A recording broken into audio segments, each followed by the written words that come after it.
Welcome back to the Cossy Arsenal channel. My name is Cossy. Welcome back to a brand new video. Arsenal have spent £195 million in the transfer window so far, and we want to do more. Now, normally, £195 million for an Arsenal team is usually too much or even just enough. But this summer, Arsenal are willing to break their own transfer record that happened in the summer of 2023, and we want to sign Rodrygo, Eze, and Hato. That means Arsenal's total spend could go up to 400 million this summer. I can't believe I'm saying this, but Arsenal want to spend an extra 150 to 200 million to sign Rodrygo, Hato, and of course, Eberechi Eze. In this video, how do Arsenal raise this money? We're going to be discussing that. Have we spent the 195 million well? I'll be talking about that. But most importantly, Arsenal want to add 3 more players that could cost about 150 million more, right? And that is the ambition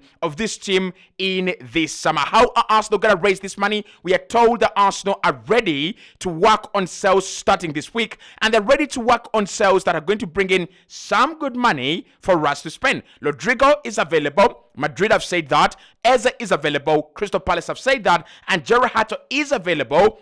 Ajax have said that. It's about Arsenal having the right bids and the right amount of money in our bank account. Hit that button, subscribe to the channel as well. This is a video where I might sell some players that you really like, but in my opinion, it is time for Arsenal to sell in order to upgrade. I'm going to suggest a few names that Arsenal should be getting rid of, and maybe you might not be happy with these ones, but in my opinion, if Arsenal are going to upgrade in certain positions, we've got to get rid of some players, and we need to be very, very ruthless. Now, I want to say the 195 million that we've spent so far has been money well spent. I don't have any problems. And even though people like me have always not been very, very big fans of Noni Madueke, when I look at the bigger context of what Arsenal have done, I am satisfied. I am happy with the business we have done so far. Because for 200 million, for you to get 6 signings, that is already dilute. I mean, most of the times you're going to get 6 signings for 200 million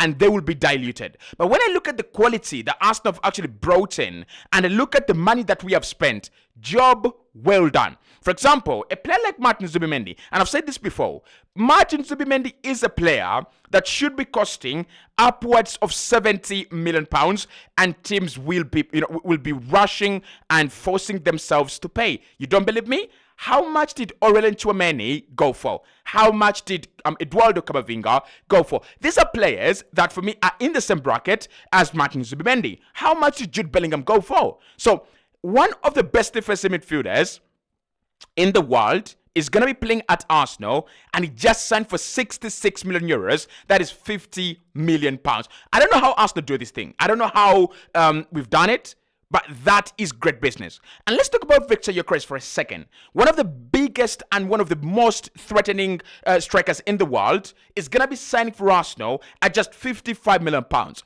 Where did you hear that? To give you context, Harry Kane at 29.30 signed for Bayern in a deal that was approaching 100 million. Now, if you think about Harry Kane's money and you think about the fees that people are paying for strikers, like 75 million for Victor Gyökeres, like these crazy fees that Manchester United paid for Horace Masoilen, Arsenal are getting such a very good deal at a very low price for Victor Gyökeres. So the first 195 million, I don't think there is an Arsenal fan out there saying, why did we spend all that money? Yes, we didn't get Alexander Isak, and for me that is a little bit painful until now. Looking at Liverpool, they're trying to break the deadlock. They're trying to pay 120 million pounds for the services of Alexander Isak. Whether they get him or not, I don't know. But I think I'm contented with what Arsenal have done. I'm really content. I don't think I'm gonna be out there saying we should have gone for Isak. We had so many holes to fill in this team, and we've done that. I think Arsenal have gone with the right approach. Fill all your holes in the house rather than getting a fancy door. Because what's the importance of having a very, very beautiful fancy door if the backyard is actually leaking and the roof is letting in water? And that's what Arsenal have done. We have blocked almost each and every entry of water in the house.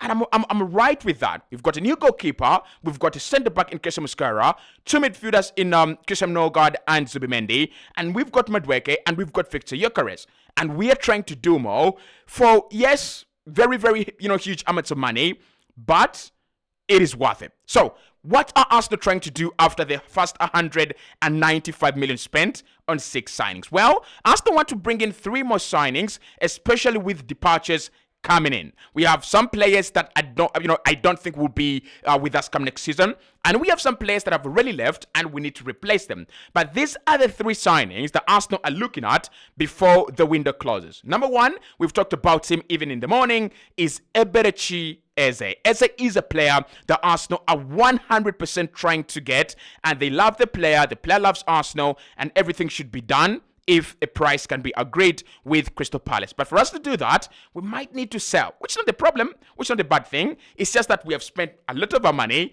and now we need to get some money back in the bank account before spending again.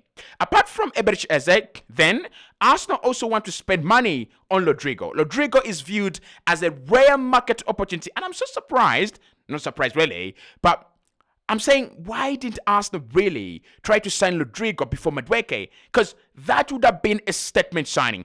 But again, even Liverpool have not signed Alexander Isak yet. So maybe we're going to see an ending to the window, a climax to the window, where Liverpool get Alexander Isak and Arsenal get Rodrygo. I can't lie, that would be great, and I would be content with that, right? But the whole point here is that Arsenal want to get Rodrygo for like £80 million, kind of bragging, right? £80 million.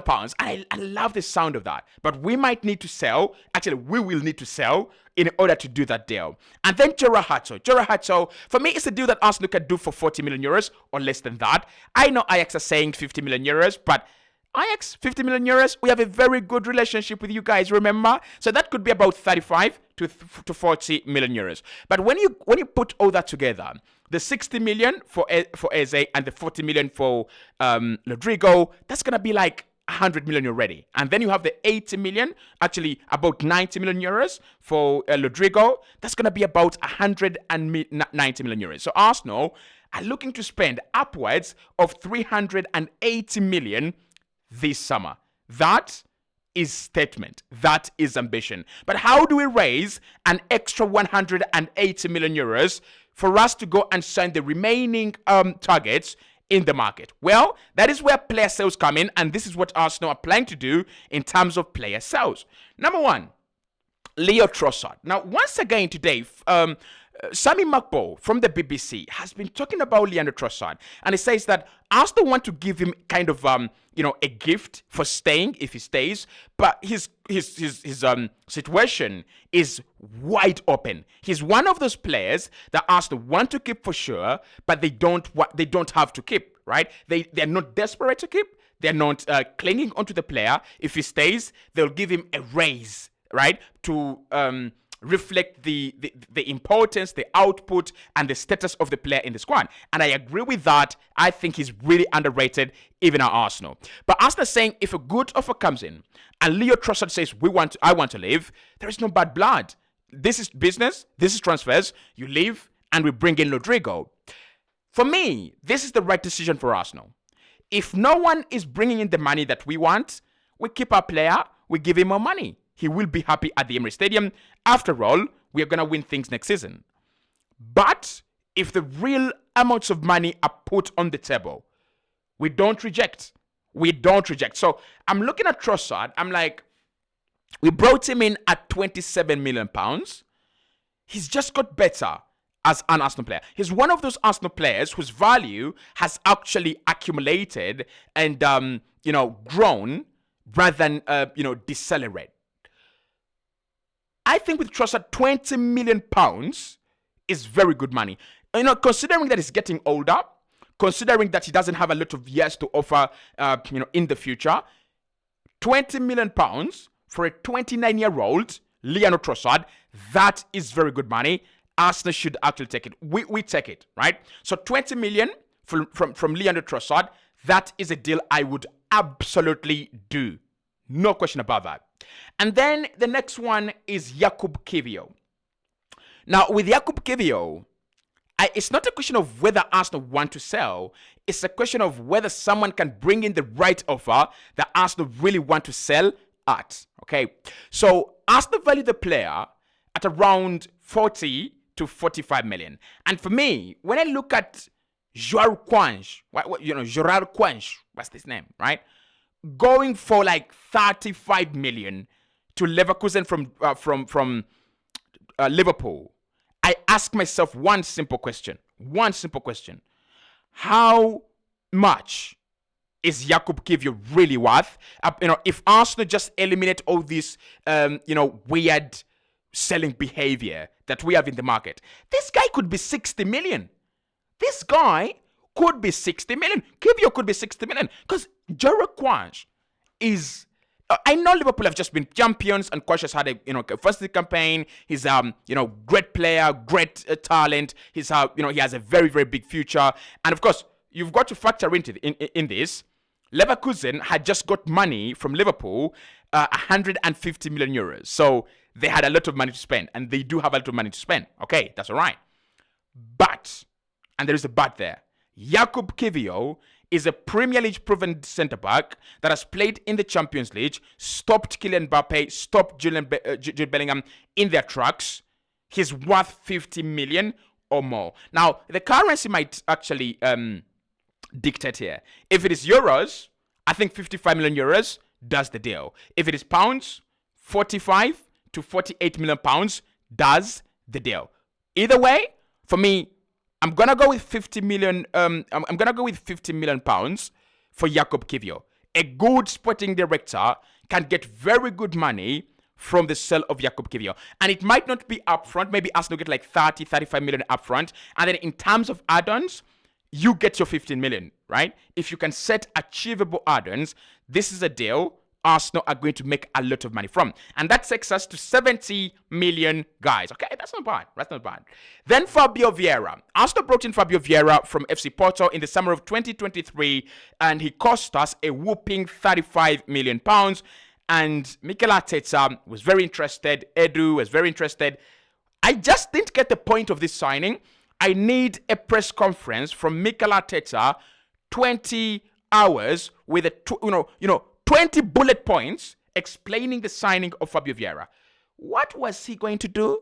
What was he supposed to do? Because he came in and Arsenal were trying to solve creativity problems. He came in that campaign and Arsenal really did well in terms of creativity without his help.